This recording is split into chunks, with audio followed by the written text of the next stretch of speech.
Welcome back to my channel. If you are new here, my name is Brittany and I'm on a mission to hit 5,000 subscribers. So make sure you click that button below. I would appreciate it. So in today's video, we're actually going to be embroidering on a car seat cover. So if you're interested, then keep on watching.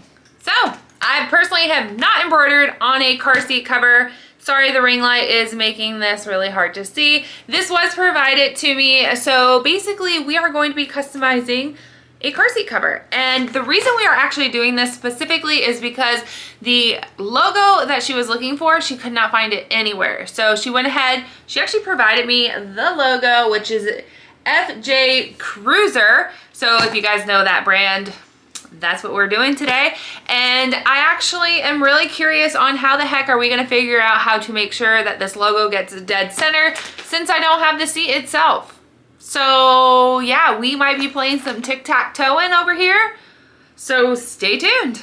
So let's go ahead, take this out of the package so we can start tic-tac-toeing away and getting this figured out. Now, I do know that this does not come with the physical headrest, so this just slips over the physical car seat itself, which it looks like that's what this does. So it looks like this probably flaps into the back. This goes through the headrest. And it basically feels like a towel. I'm not gonna lie. And this is actually going to be much easier than I assumed. And that is because the way in which they packaged it, they basically, well, I'm lying. It's not going to work. All right, hold on. So let's see here. We need to use this as our reference point, which is the opening for the headrest. So we are going to be using from here to here. And basically we are going to be using a tape measure. So this is just shy of 14.5 inches wide. And what we're going to be doing is, I would at least like it to be no more than 3 inches down. At least that's where she said she wanted it. She wanted it pretty close to the top. So what I'm gonna do is actually just use some painter's tape to give me that 3-inch marking.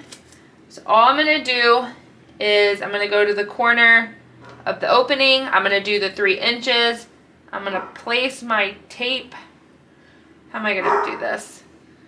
All right, 3-inch, place my tape there and just go up. So basically I did move my tape measure over, so my tape is actually on the edge and we are 3 inches down. I'm going to go over to the other side. Again, 3 inches, tape, and go up. Well, let's make that straight. Perfect. Perfecto. All right, so now we at least know we are going 3 inches down from here. So now what we need to do is basically find the center, like I said. All right, so according to Alexa, it's 7.25, which is about here. Again, let's take that off. Let me make sure that this is accurate. Perfect. 7.25. So this is going to be our center line. Perfecto. Don't ask why I did that. I needed to. So at least now at this point, I know exactly where it needs to go. So I want it to sit here. Now let's get hooping. So I did go ahead and I'm going to be using my tearaway and I'm going to be doubling it up. So that is why you're seeing it so big. I am going to go ahead and spray this down just like I would on my normal polo t-shirts, just to avoid less shifting.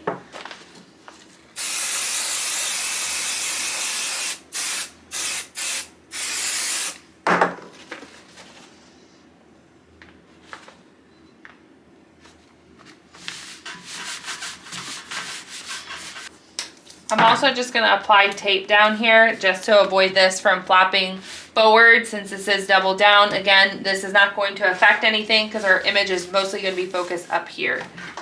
So let's go ahead, flip her on over. So now at this point, I don't have to worry about my background, or I should say my tearaway, to be shifting on me when I'm trying to position my hoop at this point. So let's go ahead, place my hoop underneath here. Now again, I have to hold this up with my knee a little bit, so just bear with me, just due to the weight. So basically what we're gonna do at this point is, you will see me sometimes just kind of, I'm actually feeling out for my hoop to see exactly where it is. So as you guys can see, it may be up here and it is quite crooked. Probably can't see it to the best of angles, but I'm just gonna go ahead, kind of fix that. And I'm actually using this notch up here at my hoop. So if you guys can see right here where it shows it like kind of goes up a little bit, I'm using this as my center, and I'm gonna line up my arrow in the center here. So I'm using that as my center guide. I'm gonna go ahead and put this down. Now, as you guys can see, well maybe not, I use this as my center as well, the hole here. It's kind of not centered with my tape. So all that you're gonna do, just pull it back up. You're just gonna kind of shift it over a little bit. And then place it back down. All right.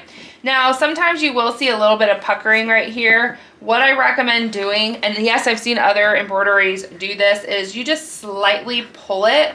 Again, you don't want to go too crazy, because at this point you're going to lose where your center is, but ever so slightly, just to kind of remove that. And sometimes I will just kind of tug at it just slightly around the edges, just to make sure that everything is smooth.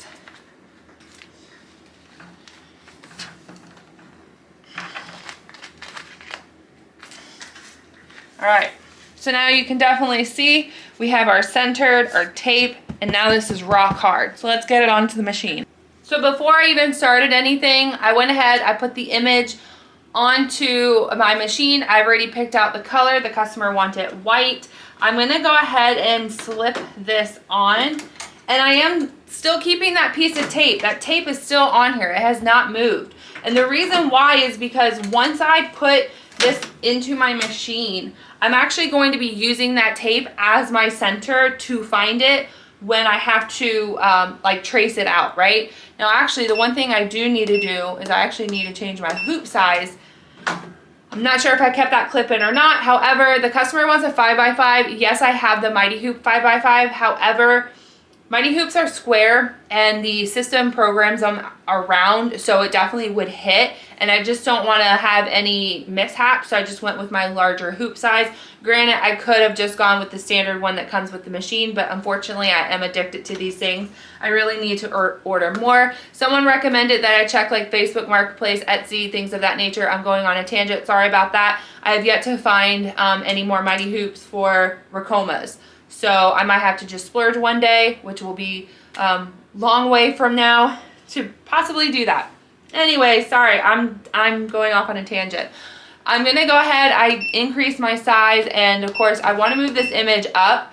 And the reason why is because per the customer's request, she wants it up kind of dead center, you know, high up on the neckline, which is completely fine.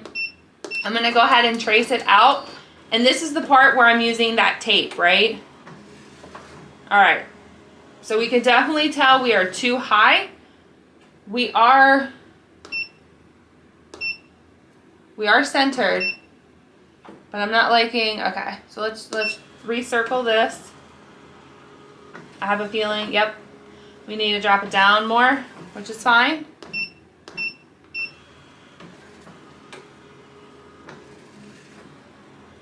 All right, that looks good, but to be honest, I think I want to drop it more.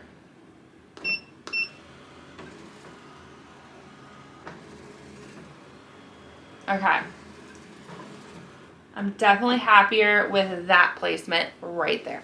I'm glad I remembered this before I started. This is that Sullivan water-based stabilizer that will go on top. And the reason I'm using this specifically is because, to be honest with you, this does feel like a towel. And I do know that she's already mentioned to me the purpose of this is for, he does sports, so when he gets into his seats, he could just sit on this rather than his cloths and get them stinky, and then he wants to be able to wash this. So I'm so glad I remembered to add this, because I definitely want to make sure that the fat or the thread does not like seep into the physical material.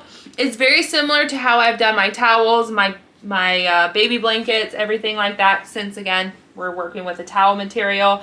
Now again, because of the weight here, I do end up bringing my chair over here once I stop filming, so my chair will physically sit here and hold this extra weight just to avoid anything from like dragging and kind of distorting the image.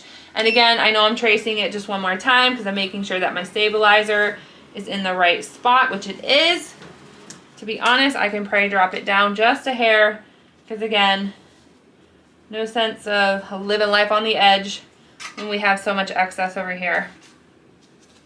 Alrighty, and my color is selected at this point, and let's hit play. Let's hit start.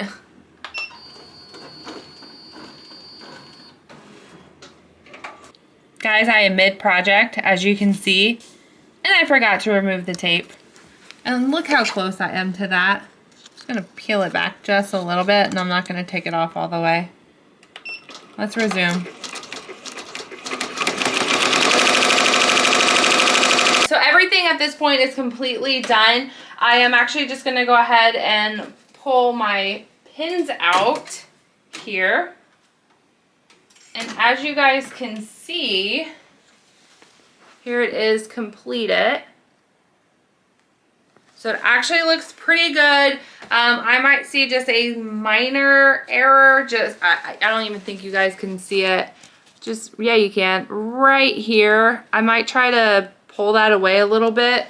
I don't know. I might try not to mess with it. I'll have to see. Let me see here.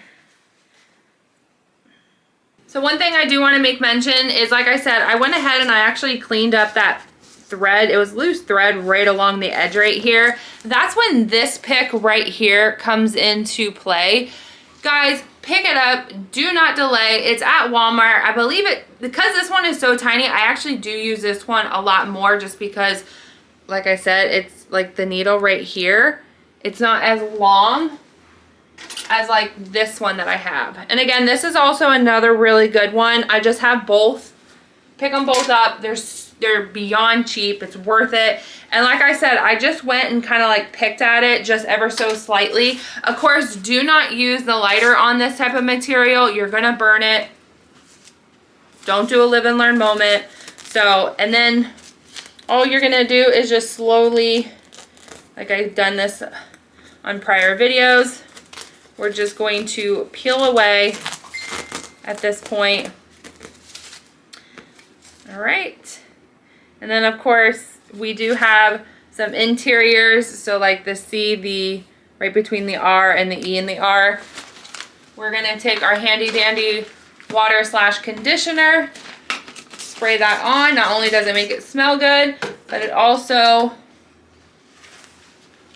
like, look how easy that came off.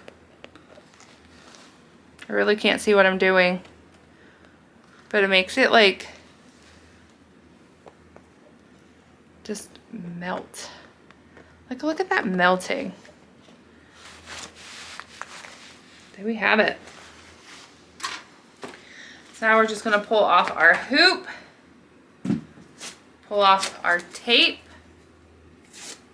I'll go ahead and just stick that right there. All right, so here's the front complete. Like I said, it does leave like it's called a hoop burn. It's completely fine. And like I showed you guys or mentioned before, the tape did no interference at all. So all we're gonna do is just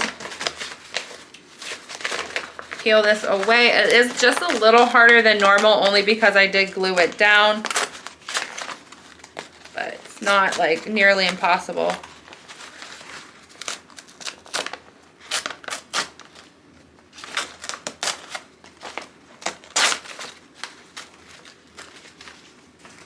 All And then there's the back. I am gonna leave it in between. It'll just come off with the wash. So I'm not really too concerned about that. Let's add more tape. And again, I normally do not clean off the fabric or the threads in the back. I'm only doing this for absolutely no reason. And just like that. Ooh, that was kind of twisted a little bit. Look at that. Bam! Looks great. So I'm sorry this video was not longer. My camera died and I had to charge it. So hopefully you guys still did enjoy the video. If you could, please make sure to like, share, and subscribe. And we'll see you on the next crafting project. Bye, everyone. I don't know why I dance in between. But I do. Husband is attempting to reach you on your cellular device. That's how you know I'm embroidering. Attempting to reach you on your cellular device. Did I have my like whole head like chopped off?